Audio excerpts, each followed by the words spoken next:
Welcome to episode 34 already. Wow, of the Organizations Win Championships podcast, along with our producer, James Jackson. I am Dan Bernstein. That is Jason Bernstein. And since we last left you, we've had a bit of a surprise because I think neither of us believed, based on what Ayo was telling people, that he was going to return to the Bulls. And lo and behold, he did. 3 years, $21 million. For, by my observation, looking at a depth chart, for a fifth guard. And I think it's great for all involved. I don't really see any downside to it. I think the one thing that really comes up when you think about his contract is it's very tradable. I think Casey Johnson talked about it. Mm-hmm. And for him to be the fifth guard making $7 million a year, that's quite a bit of money. I think he's making more than Javon Carter is right now. That was 3 years, 20. So he's making a little bit more than Javon Carter to be a backup to him, which I didn't expect him to even get this much money no matter where he signed. So, I mean, it's not there's nothing wrong with it. So I mean, I was just shocked when I heard that they re-signed him. Yeah, he was making it pretty clear that he was exploring all kinds of other options. And I found it interesting that one of the teams that was said to be negotiating with him was the Toronto Raptors.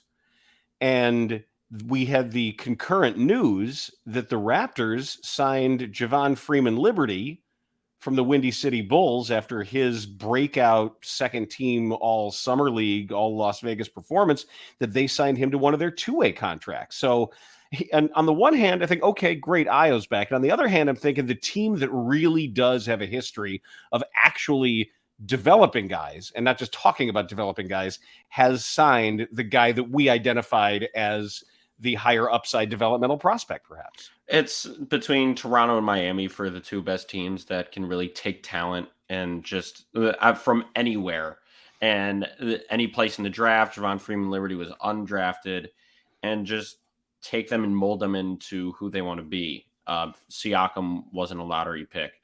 Fred VanVleet was undrafted, and he just signed for a max 3-year deal. So I was really high on him coming out of college as well. I always thought he could be some sort of an NBA player just because of he has really good feel offensively, and he has really good instincts.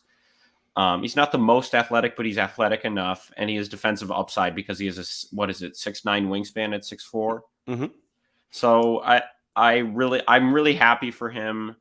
And what's interesting is that he and Ayo have the same agent, right? I checked on that, and they don't. I think JFL is Keith Glass, and yeah, I don't think he is. But that would but the fact that they were both talking to Chicago and Toronto, and the Bulls obviously have, it's not for lack of knowing. It's not like Toronto's coming in and just saying, we see something that you don't see. I think that they made their choice with the three-way or the 3 two-way players, and we'll get to that in our next little bit here. But Ayo was a reliable, and he's a durable player, and especially when we say fifth guard on this team, anytime you're including Alex Caruso ahead of him, we know that Caruso's likely to miss 25 to 30 games, right? He's always hurt. The way he plays and the fact that he essentially plays unpadded football on hardwood leads to him getting hurt. He throws his body around, and maybe knowing that you have, and if not delete, but certainly not elite, but a plus defender in Ayo for those games that Caruso is going to miss is nice. I wish he shot the ball better. I do. I still think it's an issue that he's not a reliable enough, consistent enough. His shot doesn't always look the same twice in a game, but you can get better at that. And the other thing is he's coachable. He's prepared, knows the scouting report, knows his personnel. Good dude. Yeah, and a really good dude. And I just think that's if you're gonna have if you're for a fourth guard, a fifth guard, whatever you want to call it, I think it's nice to have someone who they know is as committed as he is. So I'm cool. What I'm interested in is, did the Raptors know that they could get Freeman Liberty at a value and say, look, I'm going to take the upside here and try to mold him into, or not, I used mold already, but and try to make him the best possible player we can. When with Ayo, he kind of knew what his ceiling was coming into the league, and I think Freeman Liberty was a bit more unknown. He didn't go to Illinois, and he wasn't one of the top players in the country as a college player. Yes, he did average 20-some points a game in college, but he didn't really have that much of an opportunity to really showcase himself, and nowhere near as much opportunity as Ayo had at Illinois. So I wonder if Toronto realized that and said, we're going to opt for the higher ceiling guy. Maybe they changed their minds. I don't know that we can presume that it was. I know. Binary, I'm not presuming it. I'm just saying, could that? I'm asking the question. I think it's possible that they didn't want to spend that money on Ayo, and or they might have signed Freeman Liberty to a two-way anyway. I don't know what the negotiations were. I don't know how things worked out. I know. I don't either. That's why I'm asking the question. You're entirely missing my point. No, I'm not. I get it. No, I definitely think that from my initial comment that it's always worth raising an eyebrow when a team that has a history of developing guys makes a developmental commitment. And you'd have to talk to Masai Ujiri to know where he sees Javon Freeman Liberty 3 years from now. But maybe he's got an idea that the Bulls don't. I don't know. The Bulls' two-way contracts now belong to Adama Sanogo and Justin Lewis, who is the Marquette forward who is recovering from ACL surgery. Is that correct? Mm-hmm. Yeah.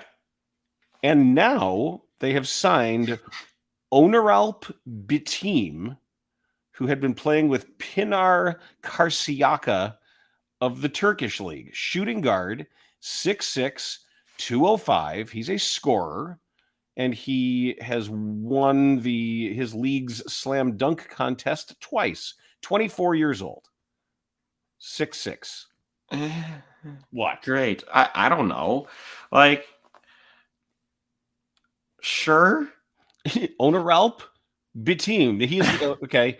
First, I saw a couple of highlights. He's very flashy and energetic. Good. And likes to get the crowd involved. But I don't think it really matters all that much. We will go see him play in Hoffman Estates. Oh, you're committing to that. I'm kind of sort of at college. Oh yeah, I forgot you're going to college. Yeah. Damn it. Okay, well, maybe when you come back from break, you'll be back. Oh, I'd love to spend my break from college studying Windy City Bulls. Hey man, you've committed to it and you're good at it and you're going to do it. So he is the first Turkish player with the Bulls since Omer Ashik. I think that's right. Am I forgetting somebody? I think Paul Zipser was German. Yep, right. I think still is. It was Ersan Ilyasova is not Turkish. Georgian? No, that's Pachulia. That's right. I think Ilyasova is Balkan or whatever. Now, you know the rule about bringing up Ersan Ilyasova. What? He's never made a shot? He's one of my least favorite basketball players of all time. Wait, Ilyasova is Turkish. He is? Yes. Oh, well, there you go. And he was on the Bulls during the COVID era for 10 days. So there you go. Yep, that's a great call. God, I am such a nerd. That is a great call. You're right. Ersan Ilyasova is why does my mind pick that up so quickly that he was on a 10-day in 2021 and I can just say, oh, here he is. Well, on a 10-day is a different guy. He's on a 10-day is not Turkish. Oh, he's a different guy. On a 10-day? On a 10-day. Yeah, he's not Turkish, but you're right. Nice. God darn, nice call. That's huge. So I remember my Go Omer T-shirt that everybody used to make fun of because when I predicted that Omer would have a double-double, and then he would run with his thumbs up, and I said Omer was officially in the game when his nose would turn purple. Don't you remember that? Yeah, Like he was so pale that he would get bloodshot in 2 seconds. You knew he was trying. Like for him to get enough minutes for his nose to turn purple meant he was really getting good run. So yeah, maybe I have to get I have to get a Go Oneralp T-shirt now. His name looks like it's written backwards. Plaruno, Mitib. Or you can anagram it. Oh, here we go. which I did. I asked this of the internet anagram server. I wish I had done this myself. But if you anagram Oneralp Bitim, you can get such wonderful names as Optimal Bruin, Puritan Limbo, Libation Rump, a limbo turnip.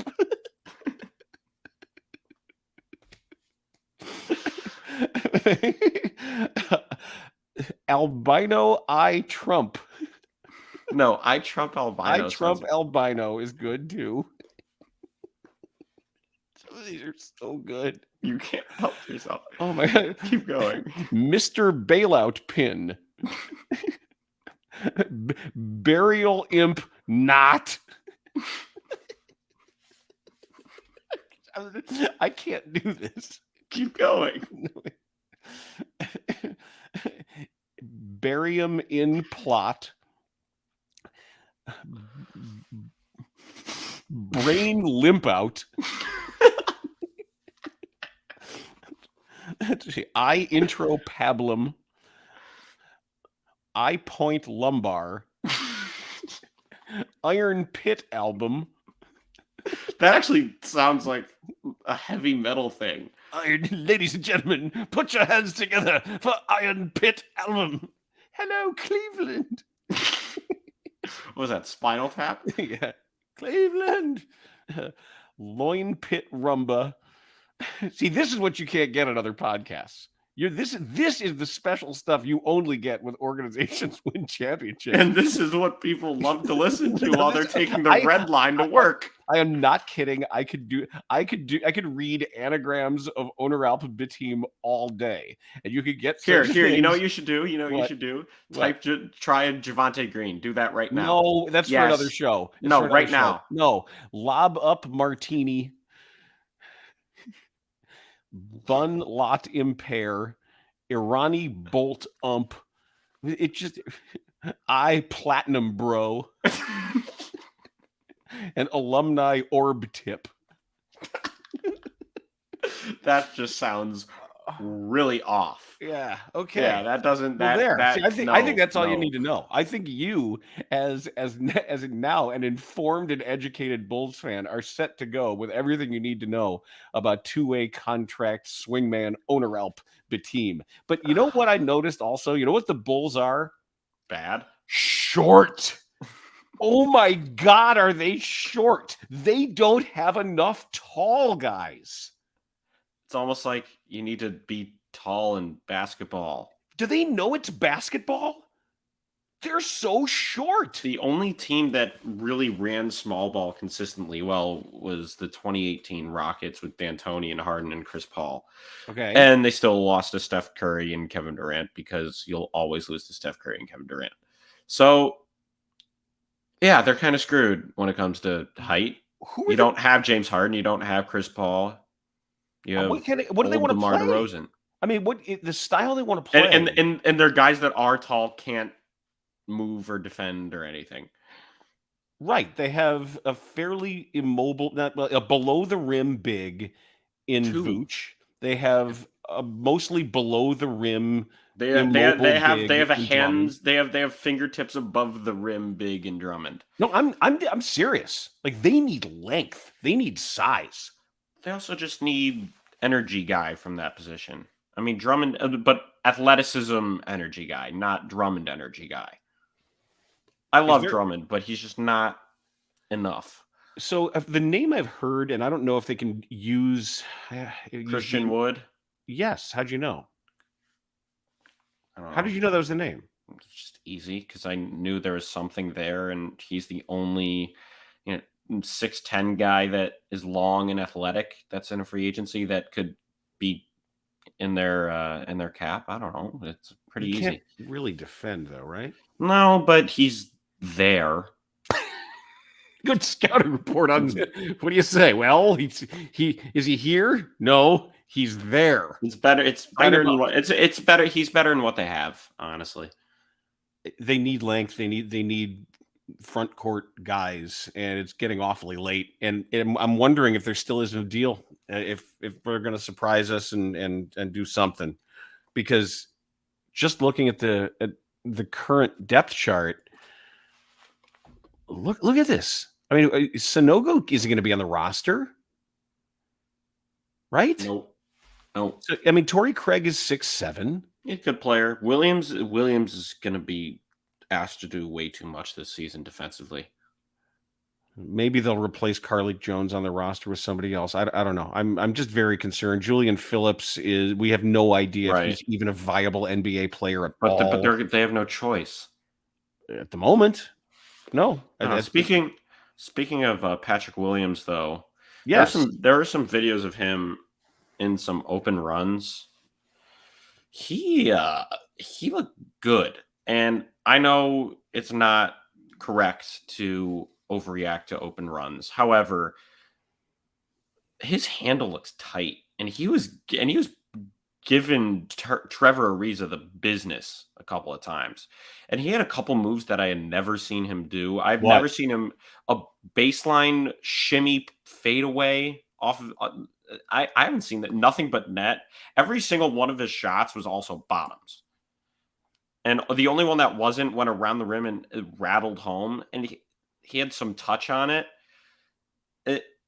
He looks... the one thing is his handle looks a lot tighter.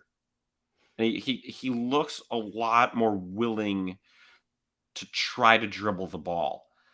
The only thing that I didn't like was I saw one too many pull-up mid-range jump shots instead of dunks.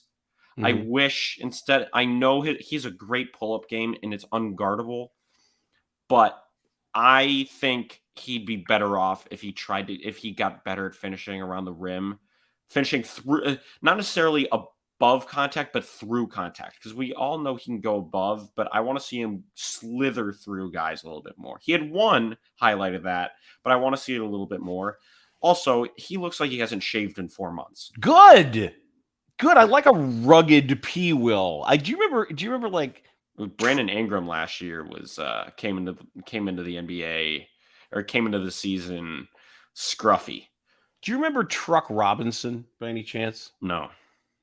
That was one of my favorite like unkempt beards. It just made him. I loved that look. It was from 78. I think he was like second team All-NBA, might have been one of the rebounding leaders. He was on the New Orleans Jazz.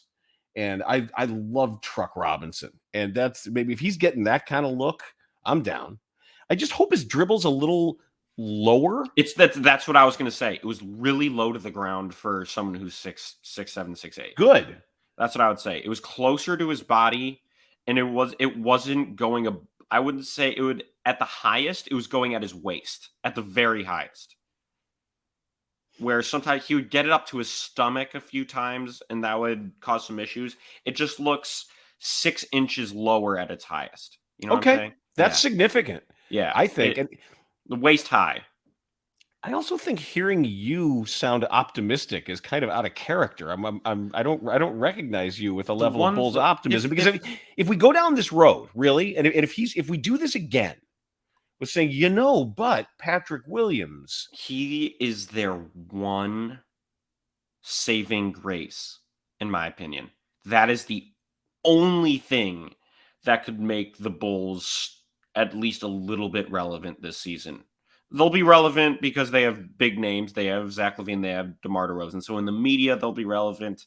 They'll be talked about. But I'm saying when it comes to winning games within the next few, somewhat meaningful games, or even legitimately meaningful games within the next few years, relies on Patrick Williams so much. If he has a Lowry, not even a Lowry Markkanen type season, if he is in the conversation for most improved player of the year, I think that's the main goal for this season. If you're not going to make a move with DeMar, if you're not going to make a move with Zach, obviously Vooch is back.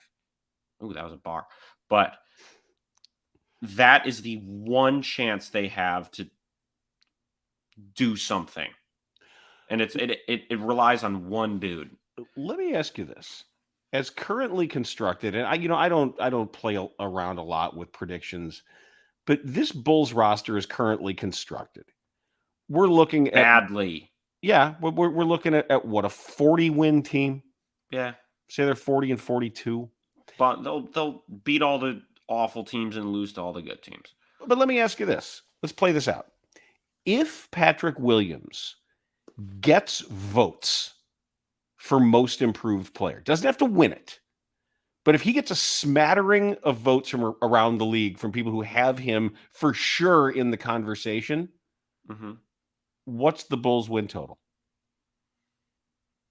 I think you can increase it, because that would imply that he has the ball in his hands more, because he played off the ball a lot this year. Yep. And so that would imply that maybe a few times he would be a primary ball handler, or he wouldn't give it up in transition. So, or maybe they even give it to him in clutch moments late in the game. Good luck. Because as long as Zach and DeMar are out there, good luck. You have to put them both in a burlap sack and tie it up, let them thrash around behind the bench somewhere. But I think because if that implies he has the ball more and he really improves, maybe that adds 4 wins. Okay. Yeah. I think that's reasonable. I do too. If you're talking to them, unless he takes it, if he gets votes. If he does nothing, then he's at 40.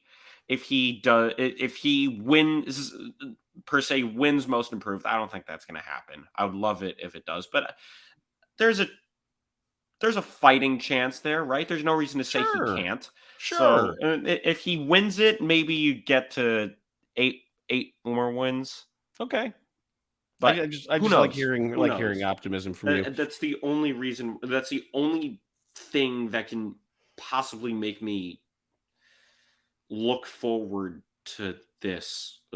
Look forward to it. Say, enjoy. You're talking about basketball. Come on. Now, if we should touch on this, and this just popped into my head, and I'm glad we didn't forget it before we get to the OWC College Showdown, the Jalen Brown contract. Oh my God. I mean, at least Mbappe's makes it look a little bit more reasonable. But what? He's going to be making $69 million. Nice. In his last year of his contract. Hey, I'm not for the second best player on a team that hasn't won a championship. And not only that, even as a 2, and he was terrible in that game 7. He has not been an ideally complementary 2. He hasn't.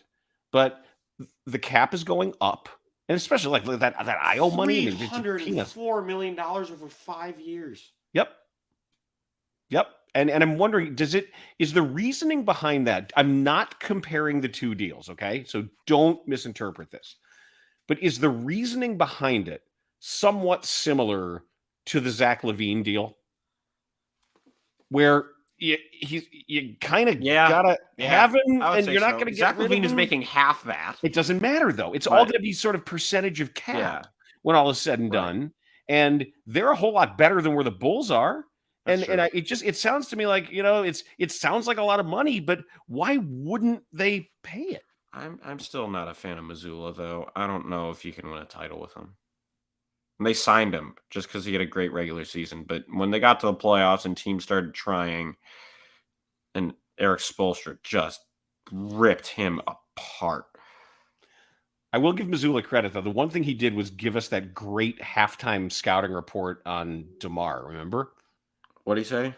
Where they said, what are you doing to stop DeRozan? And he said, we've got to show him bodies. We can't show him gaps.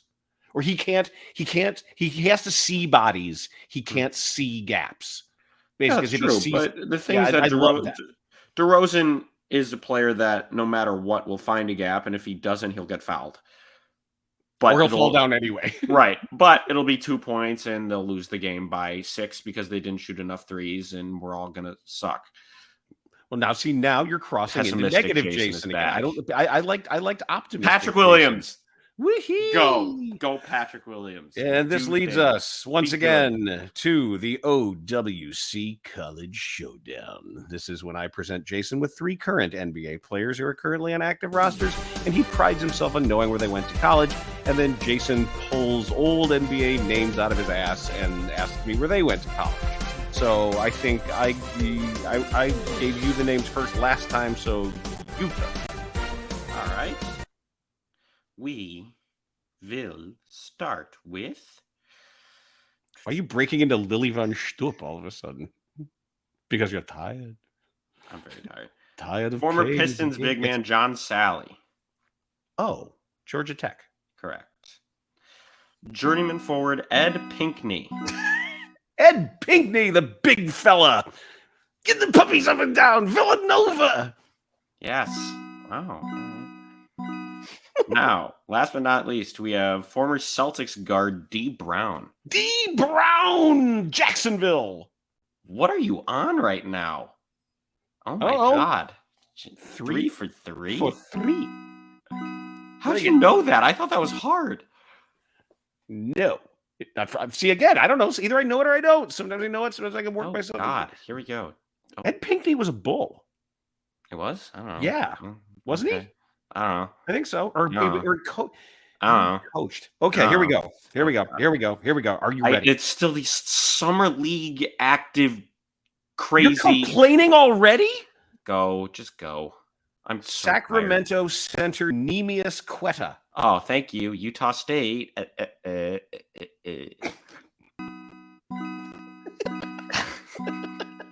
Sacramento forward. Oh, God. Jalen Slauson. Oh, okay. Furman. Yes. He was so good in the tournament this year. That was this year. I got him to Jalen Wilson that went to Kansas. Okay. Yeah. All right. Yes, you got it. And if you bonus point if you can name the Furman team name, their mascot. Oh, not the mascot name, but their team name.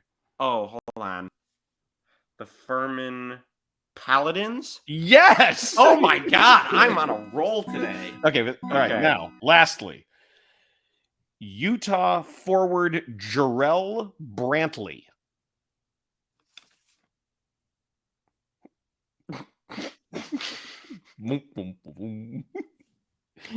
Anything?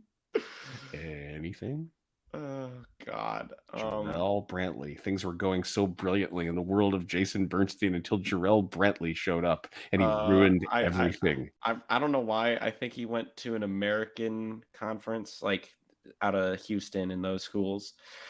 So we're going to take a shot in the dark and we're going to go Cincinnati. Nope, I don't know what conference but they used to call it College of Charleston, and now it's just that's the Colonial Athletic Conference. Okay, Charleston. All right. Wait, what was that sound effect? Sounded like you were getting whacked in the nuts. What was that? Wait, what? Oi!